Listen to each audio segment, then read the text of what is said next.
Any health-related information on the following show provides general information only. Content presented on any show by any host or guest should not be substituted for a doctor's advice. Always consult your physician before beginning any new diet, exercise, or treatment program.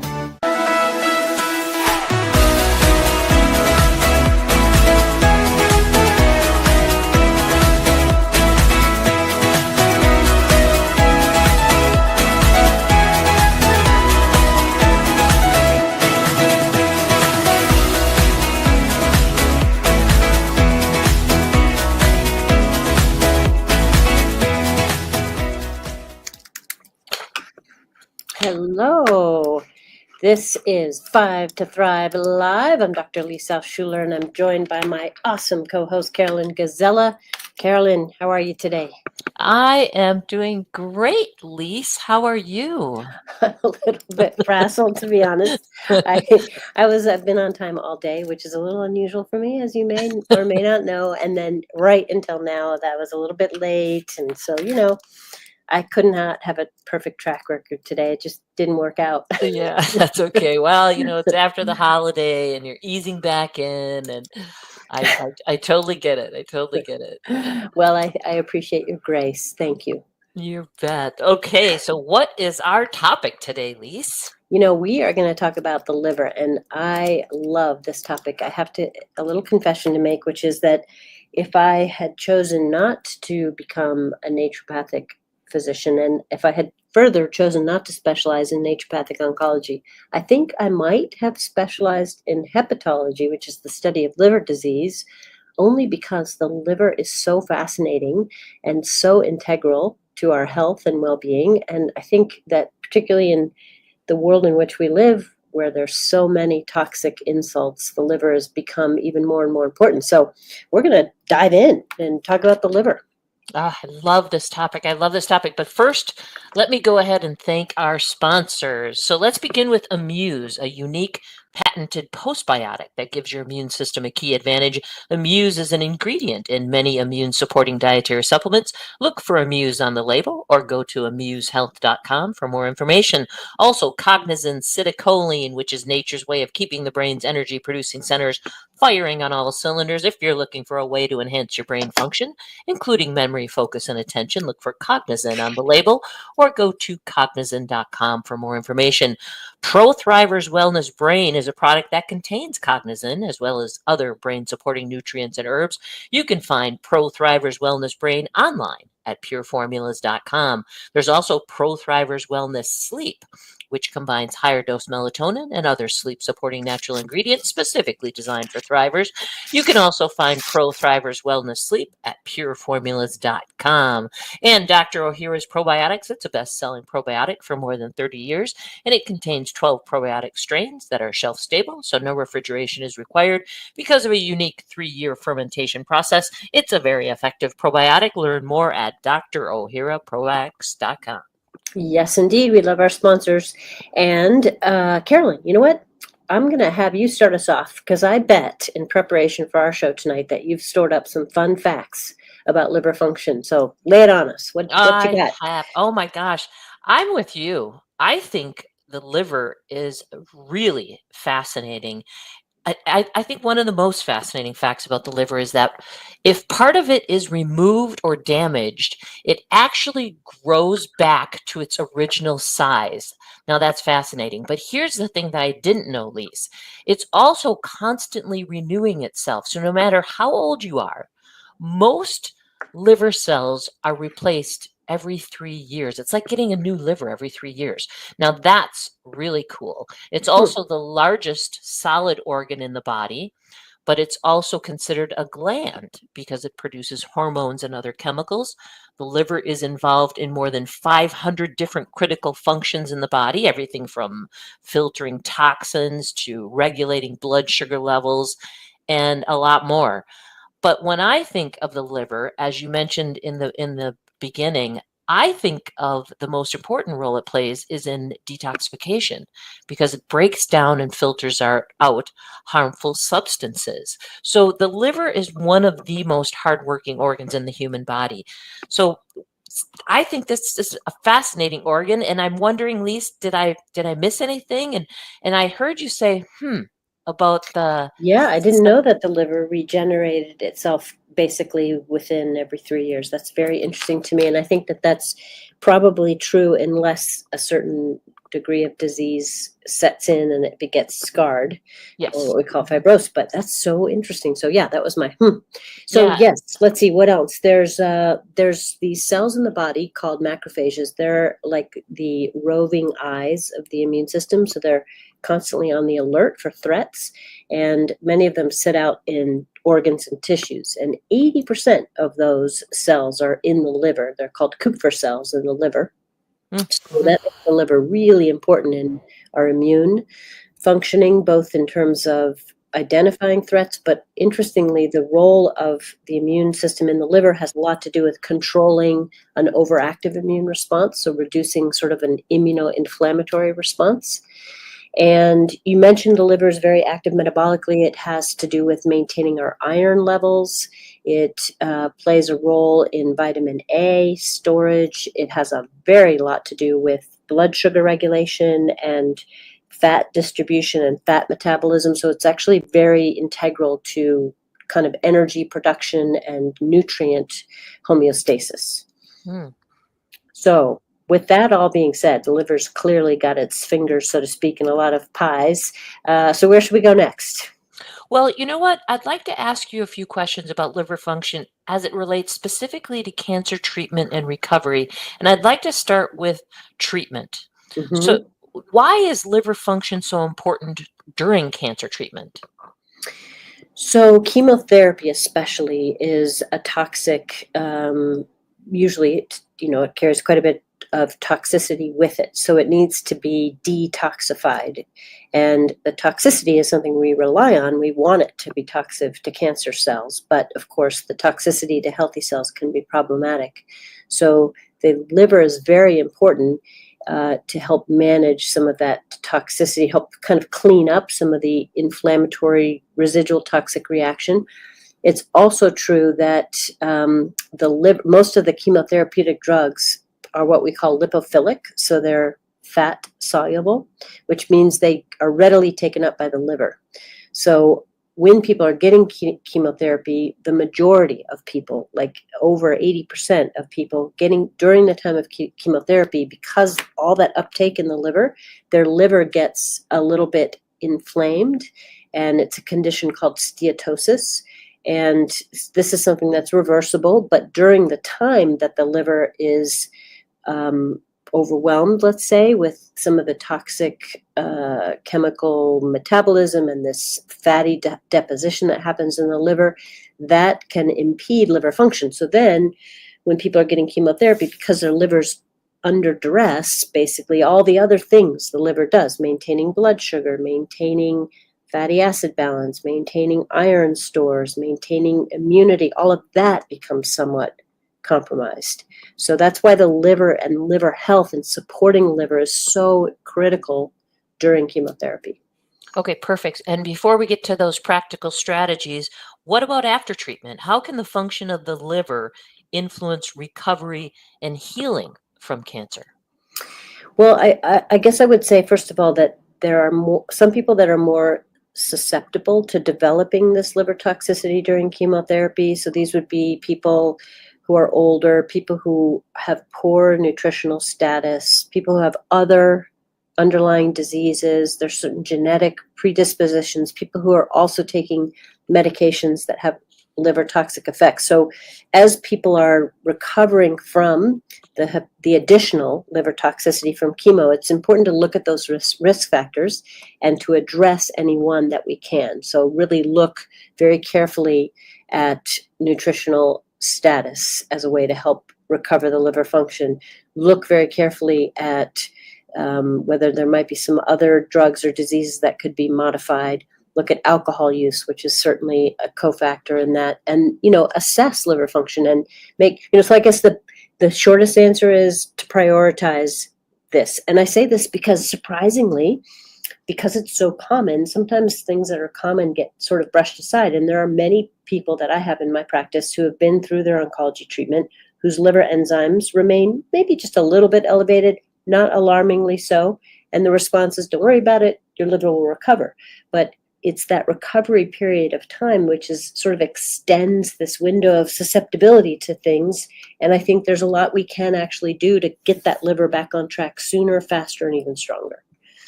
Yeah, it's like you said, it does regenerate. It's an amazing organ, but we need to support it in order for it to do its job, because if it is too damaged, then it won't be able to regenerate and won't be able to get its full function back. So let's talk about some practical strategies to help support liver function. And I would like to start with diet. Are there things that we can do from a diet perspective to support liver health? So much. Good. So I'm going to start with what I would consider to be the easier strategies, because these are things to add in to our diet. So there are some foods that are very good at supporting and helping the liver to regenerate, to reduce inflammation in the liver, to support the flow of bile, which is where all that sort of waste product gets excreted from the liver back into the intestines for eventual elimination. So we want that bile flowing really well. So some foods that help all of that are beets. Beets are top of the list. Some people don't like beets, but if you don't mind beets, that's a really good food to eat during the recovery period. Right up next to beets would be artichokes, and any kind of artichoke is very, very supportive to the liver. And then dark leafy greens, chard, collard, kale, along with some garlic.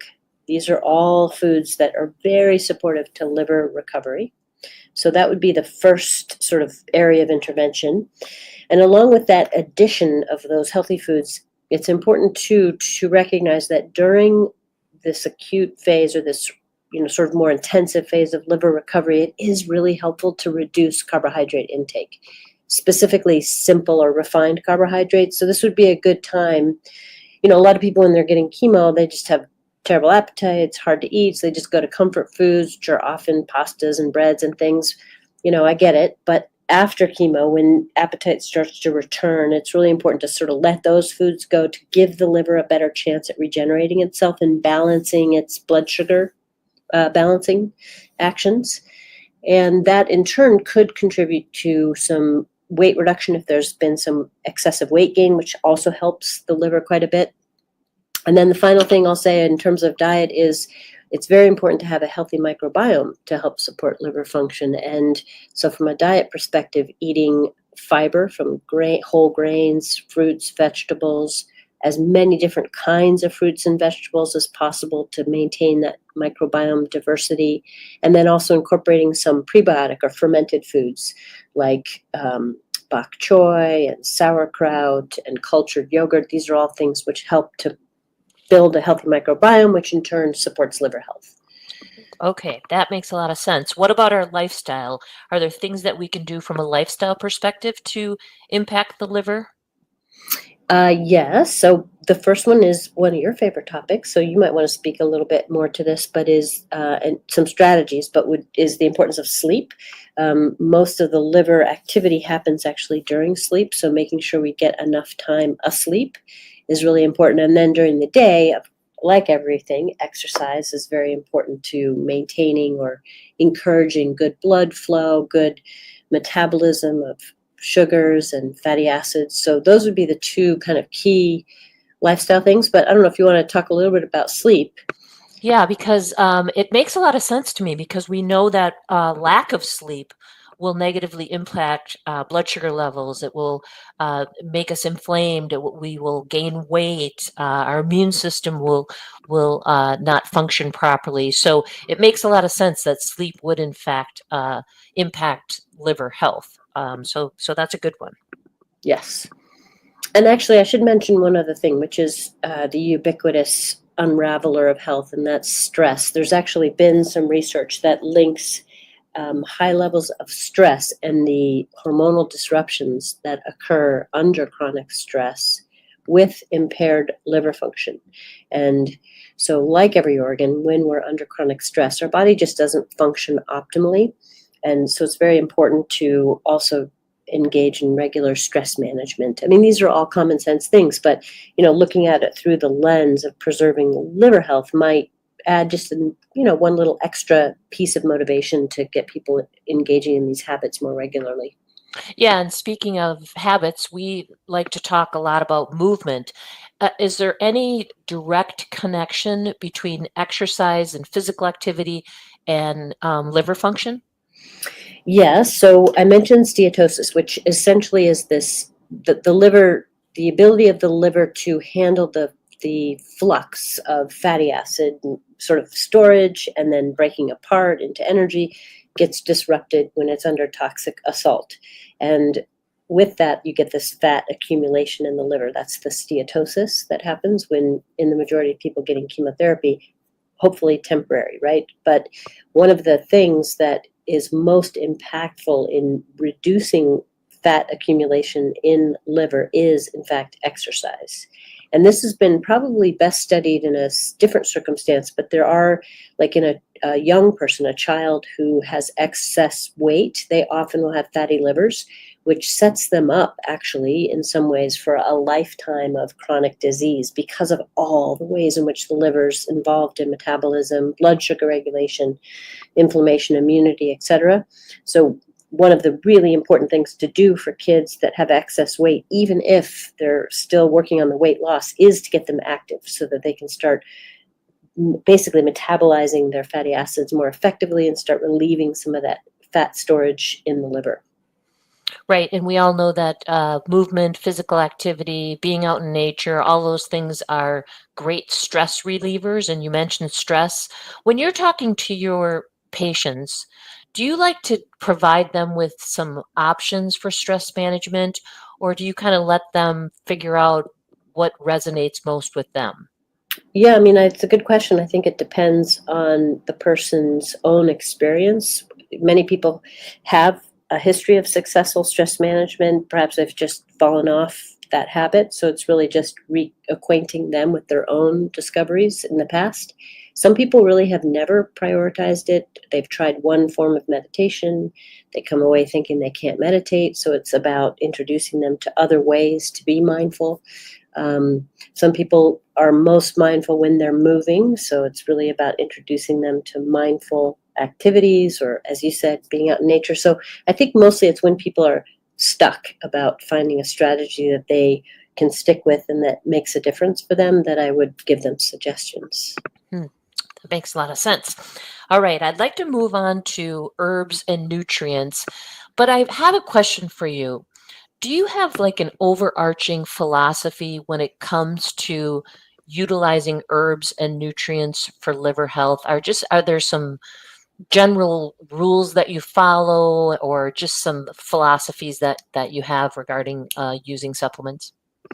Yes. So, first of all, as much as I would like to say that the lifestyle strategies that we've talked about are sufficient, I think because of especially for people who have been through chemotherapy, the degree of toxicity of that therapy, combined with the increasingly toxic world within which we live, makes it really difficult to rely on these kind of core lifestyle strategies. So, as much as I would love for that to happen, I think in many cases it is important, at least for a period of time, to give extra support that's more targeted to kind of get the liver back online.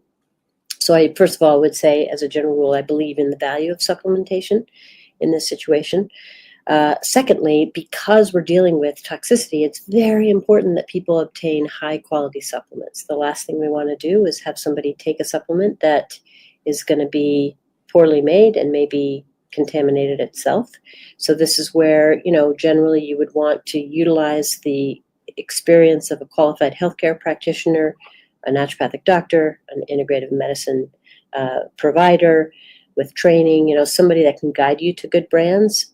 Short of that, there are some distributors that carry good quality brands for the public. And in general, this is a big generalization, but in general, a dietary supplement company that's been focused on producing dietary supplements for decades is generally going to be pretty good quality because that's their livelihood. So better to go with a solid, 3-4 decade long company than a fresh company that maybe has good advertising, but has only been around for a little while. They might be great, but just if you don't know, harder to guess. So Yeah, those are such great points. So let's dig into herbs and nutrients. Are there, specific go-to herbs and nutrients that can help support liver function?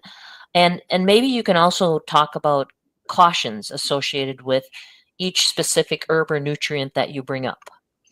okay, well, there are quite a few. So I'm just going to start with some heavy hitters. So one of the ingredients that has long sponsored our podcast is Cetria, and they make a product called Cetria glutathione. Glutathione is the body's major antioxidant, and glutathione is particularly important in the liver. It's one of the most important compounds that the liver uses to detoxify and to rebuild, to do that regeneration that you talked about.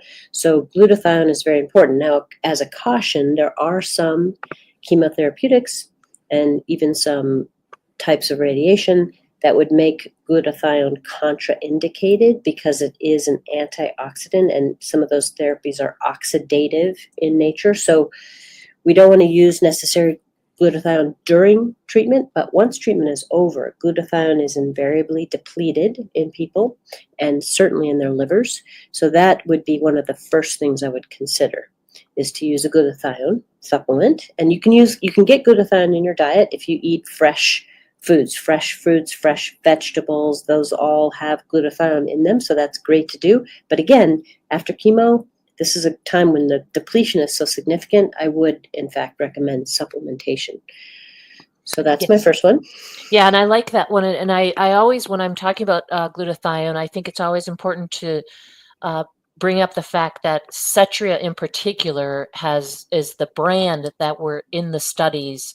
So this is another one of those cases where you want to actually get the branded ingredient because it's the one that was actually used in the study. So when you're talking from a quality standpoint and a research standpoint, Cetria glutathione is the way to go.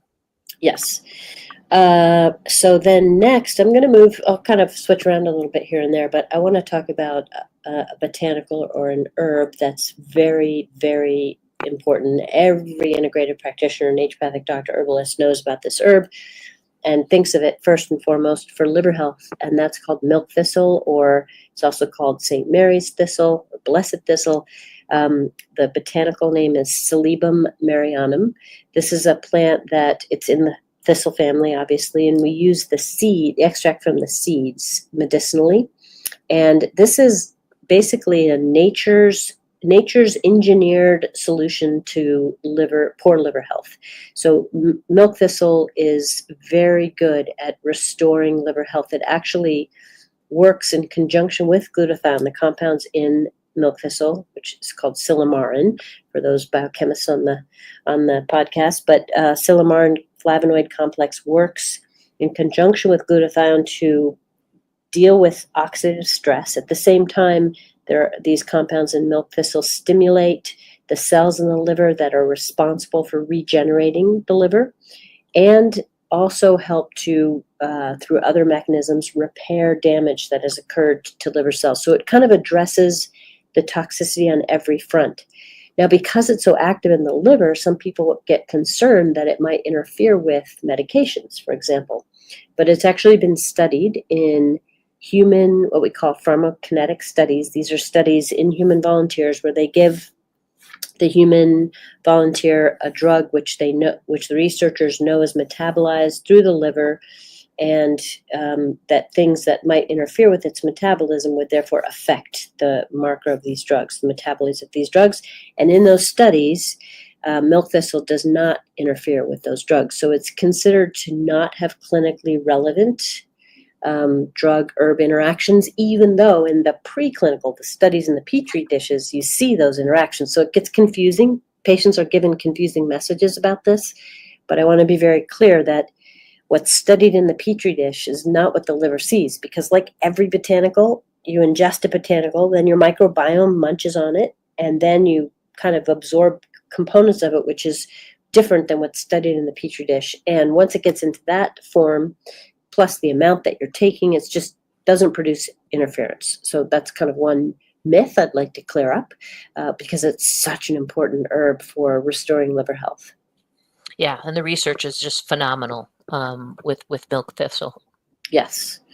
Let's see, what else? Well, there's so many other things, but let me just say that one of the things that people may not realize is that so this is a little bit of a rabbit hole, but bear with me just for a moment. So one of the other functions of the liver that's really actually critical to its detoxification properties, its metabolic properties, is a process called methylation. And methylation happens in every cell in our bodies, but it's particularly important in the liver. And so methylation, when people don't have effective methylation, then all those functions suffer. And of course, if somebody has this chemotherapy-induced liver toxicity, they're going to have some methylation defects, temporary. But we can kind of get methylation back online by making sure that the nutrients that process requires are in supply. So one of the other strategies to help regenerate liver function is to provide these methylation cofactors, which include B vitamins. There's an amino acid called, what we call the methyl donors, but choline and methionine. These are all things that can be very helpful for a period of time after chemotherapy to help the liver recover its methylation properties. Yeah, so would that be, when we're talking about an ingredient, would it be SAMe? So SAMe is another methylation cofactor, or provides a methylation cofactor. So yes, SAMe, and you'll see that a lot in liver support formulas and used for liver support for this reason. So yep, that's a good one. Okay, cool. Okay, what else do you have? I think we have time for like maybe one more. One more? Oh, I got more than that. Okay. Well, I think I'm going to go with carnitine. So carnitine is something that is involved in fatty acid oxidation. So remember that what's happening in part in the liver is that you have this excessive triglycerides that's the storage form of fat that's in the liver. So the liver has to break that apart, and that process is called beta oxidation. They have to free up those stored fatty acids into free fatty acids that can be used to make energy. And part of that process involves carnitine. So carnitine is necessary to take those fatty acids and put them into the mitochondria where they're made into energy. So carnitine is very helpful in improving the beta oxidation of fatty acids in the liver, which means that it's going to help the liver get rid of this excessive fat, which is what's compromising the function in the first place. So carnitine is quite important as well. Okay, so we have 1 minute, and so I'm going to let you list like one or two more, but don't explain why. That's all you get. Okay, I'm going to break your rule just a tiny bit. I'll do a short explanation. So turmeric root, just like milk thistle, is a very good liver antioxidant. We'll just peg it that way. So I'll put that in there. And then my last one, I'm going to give another shout out actually to one of our sponsors, and that's Dr. Ohira's probiotic, which is kind of a pre and a probiotic combined together because of their fermentation process. And again, I want to stress the importance of a healthy microbiome in helping the liver regenerate its functionality and not imposing more inflammatory insult on the liver. So a probiotic-prebiotic mix like that would be helpful as well. Yeah, great. Those were great ones to end on. Well, thank you, Lise. This has been a great show. I really appreciate you giving us this information. Well, thank you, Karolyn, and I thank you for your questions, as always. And I'd also like to thank our sponsors, Pro Thrivers Wellness Sleep Formula, Immuse Postbiotic to give your immune system that extra boost, Cognizant Citicoline to help enhance memory, focus, and attention, and Dr. Ohira's award-winning shelf-stable probiotic, and of course, Cetria Glutathione for your liver antioxidant. And may you experience joy, laughter, and love. It's time to thrive, everyone. Have a great night. Have a great night.